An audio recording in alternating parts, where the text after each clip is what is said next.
कार्तिक मास महात्म्य कथा अध्याय 26। कार्तिक मास महात्म्य का 26वां अध्याय। श्री विष्णु की कृपा से आज तुमको रहा बताए। नारद जी बोले, इस प्रकार विष्णु पार्षदों के वचन सुनकर धर्मदत्त ने कहा, प्राय सभी मनुष्य भक्तों का कष्ट दूर करने वाले श्री विष्णु की यज्ञ, दान, व्रत, तीर्थ सेवन तथा तपस्याओं के द्वारा विधिपूर्वक आराधना करते हैं। उन समस्त साधनों में कौन सा ऐसा साधन है जो भगवान विष्णु की प्रसन्नता को बढ़ाने वाला तथा उनके सामीप्य की प्राप्ति कराने वाला है। दोनों पार्षद अपने पूर्वजन्म की कथा कहने लगे, हैं द्विजश्रेष्ठ, आपका प्रश्न बड़ा श्रेष्ठ है। आज हम आपको भगवान विष्णु को शीघ्र प्रसन्न करने का उपाय बताते हैं। हम इतिहास सहित प्राचीन वृत्तांत सुनाते हैं, सावधानी पूर्वक सुनो। ब्राह्मण, पहले कांचीपुरी में चोल नामक एक चक्रवर्ती राजा हो गए हैं। उन्हीं के नाम पर उनके अधीन रहने वाले सभी देश चोल नाम से विख्यात हुए। राजा चोल जब इस भूमंडल का शासन करते थे, उस समय उनके राज्य में कोई भी मनुष्य दरिद्र, दुखी, पाप में मन लगाने वाला अथवा रोगी नहीं था। एक समय की बात है, राजा चोल अनंतशन नामक तीर्थ में गए, जहां जगदीश्वर भगवान विष्णु ने योग निद्रा का आश्रय लेकर शयन किया था। वहां भगवान विष्णु के दिव्य विग्रह की राजा ने विधिपूर्वक पूजा की। दिव्य मणि, मुक्ताफल तथा सुवर्ण के बने हुए सुंदर पुष्पों से पूजन करके साष्टांग प्रणाम किया। प्रणाम करके ज्यों ही बैठे, उसी समय उनकी दृष्टि भगवान के पास आते हुए एक ब्राह्मण पर पड़ी, जो उन्हीं की कांची नगरी के निवासी थे। उनका नाम विष्णुदास था। उन्होंने भगवान की पूजा के लिए अपने हाथ में तुलसीदल और जल ले रखा था।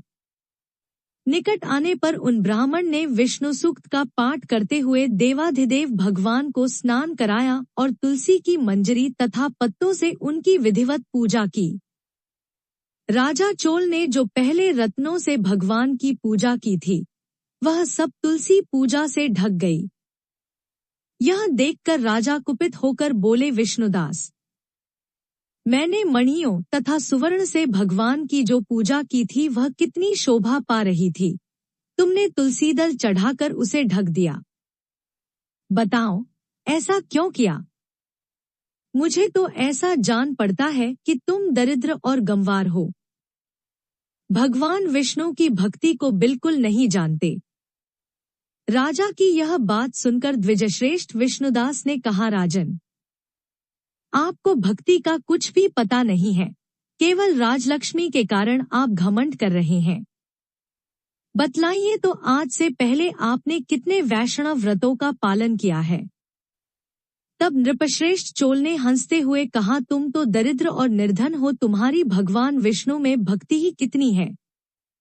तुमने भगवान विष्णु को संतुष्ट करने वाला कोई भी यज्ञ और दान आदि नहीं किया और न पहले कभी कोई देव मंदिर ही बनवाया है। इतने पर भी तुम्हें अपनी भक्ति का इतना गर्व है। अच्छा, तो ये सभी ब्राह्मण मेरी बात सुन ले। भगवान विष्णु के दर्शन पहले मैं करता हूँ या यह ब्राह्मण?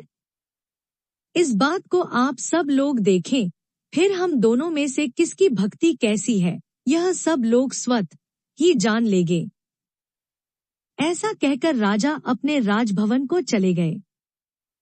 वहां उन्होंने महर्षि मुद्गल को आचार्य बनाकर वैष्णव यज्ञ प्रारंभ किया। उधर सदैव भगवान विष्णु को प्रसन्न करने वाले शास्त्रोक्त नियमों में तत्पर विष्णुदास भी व्रत का पालन करते हुए वहीं भगवान विष्णु के मंदिर में टिक गए।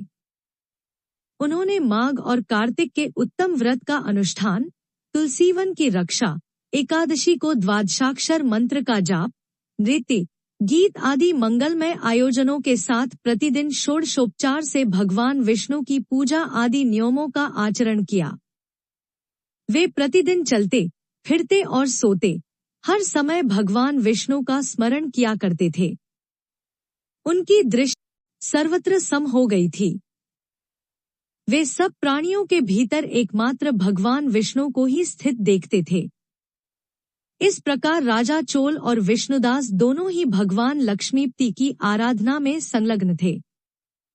दोनों ही अपने अपने व्रत में स्थित रहते थे और दोनों की ही संपूर्ण इंद्रियां तथा समस्त कर्म भगवान विष्णु को समर्पित हो चुके थे।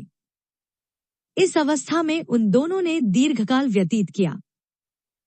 पार्षदों ने कहा, एक दिन की बात है, विष्णुदास ने नित्य कर्म करने के पश्चात भोजन तैयार किया, किंतु कोई छिपकर उसे चुरा ले गया। विष्णुदास ने देखा भोजन नहीं है, परंतु उन्होंने दोबारा भोजन नहीं बनाया, क्योंकि ऐसा करने पर सायंकाल की पूजा के लिए उन्हें अवकाश नहीं मिलता। अतः प्रतिदिन के नियम का भंग हो जाने का भय था। दूसरे दिन पुनः उसी समय पर भोजन बनाकर वे ज्यों ही भगवान विष्णु को भोग अर्पण करने के लिए गए, त्यों ही किसी ने आकर फिर सारा भोजन हड़प लिया। इस प्रकार 7 दिनों तक लगातार कोई उनका भोजन चुराकर ले जाता रहा। इससे विष्णुदास को बड़ा विस्मय हुआ। वे मन ही मन इस प्रकार विचार करने लगे, अहो, कौन प्रतिदिन आकर मेरी रसोई चुरा ले जाता है? यदि दोबारा रसोई बनाकर भोजन करता हूँ तो सायंकाल की पूजा छूट जाती है। यदि रसोई बनाकर तुरंत ही भोजन कर लेना उचित हो तो मुझसे यह न होगा, क्योंकि भगवान विष्णु को सब कुछ अर्पण किए बिना कोई भी वैष्णव भोजन नहीं करता। आज उपवास करते मुझे 7 दिन हो गए। इस प्रकार मैं व्रत में कब तक स्थिर रह सकता हूँ? अच्छा, आज मैं रसोई की भलीभांति रक्षा करूंगा। ऐसा निश्चय करके भोजन बनाने के पश्चात वे वहीं कहीं छिपकर खड़े हो गए। इतने में ही उन्हें एक चांडाल दिखाई दिया जो रसोई का अन्न हरकर जाने के लिए तैयार खड़ा था। भूख के मारे उसका सारा शरीर दुर्बल हो गया था, मुख पर दीनता छा रही थी। शरीर में हाड़ और चाम के सिवा कुछ शेष नहीं बचा था। उसे देखकर श्रेष्ठ ब्राह्मण विष्णुदास का हृदय करुणा से भर आया।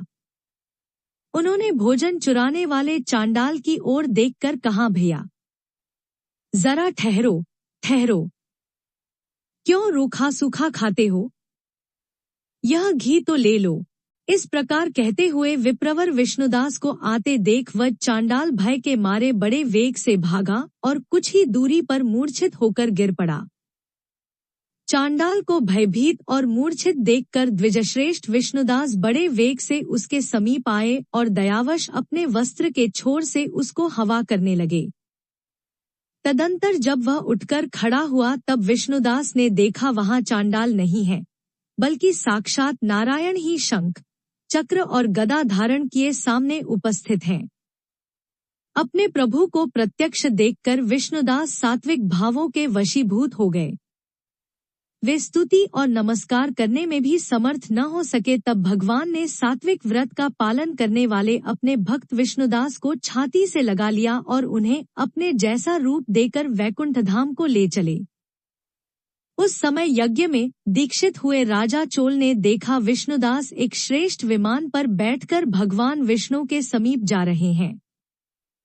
विष्णुदास को वैकुंठ धाम में जाते देख राजा ने शीघ्र ही अपने गुरु महर्षि मुद्गल को बुलाया और इस प्रकार कहना आरंभ किया, जिसके साथ स्पर्धा करके मैंने इस यज्ञ, दान आदि कर्म का अनुष्ठान किया है, वह ब्राह्मण आज भगवान विष्णु का रूप धारण करके मुझसे पहले ही वैकुंठ धाम को जा रहा है।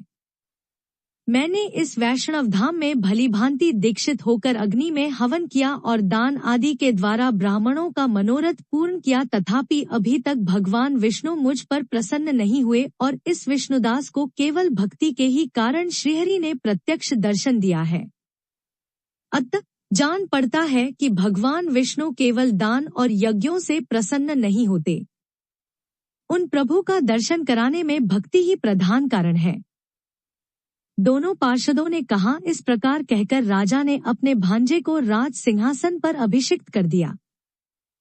वे बचपन से ही यज्ञ की दीक्षा लेकर उसी में संलग्न रहते थे, इसलिए उन्हें कोई पुत्र नहीं हुआ था।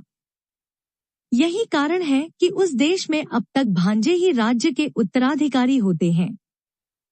भांजे को राज्य देकर राजा यज्ञशाला में गए और यज्ञकुंड के सामने खड़े होकर भगवान विष्णु को संबोधित करते हुए 3 बार उच्च स्वर से निम्नांकित वचन बोले। भगवान विष्णु, आप मुझे मन, वाणी, शरीर और क्रिया द्वारा होने वाली अविचल भक्ति प्रदान कीजिए। इस प्रकार कहकर वे सबके देखते देखते अग्निकुंड में कूद पड़े। बस उसी क्षण भक्तवत्सल भगवान विष्णु अग्निकुंड में प्रकट हो गए। उन्होंने राजा को छाती से लगाकर एक श्रेष्ठ विमान में बैठाया और उन्हें अपने साथ लेकर वैकुंठ धाम को प्रस्थान किया। नारद जी बोले, हे राजन, जो विष्णुदास थे वे तो पुण्यशील नाम से प्रसिद्ध भगवान के पार्षद हुए और जो राजा चोल थे उनका नाम सुशील हुआ। इन दोनों को अपने ही समान रूप देकर भगवान लक्ष्मीपति ने अपना द्वारपाल बना लिया। बोलो श्री कृष्ण की जय। ऐसी कहानियां और कथाएं सुनने के लिए हमारे चैनल को सब्सक्राइब और शेयर करें। धन्यवाद। नमस्कार।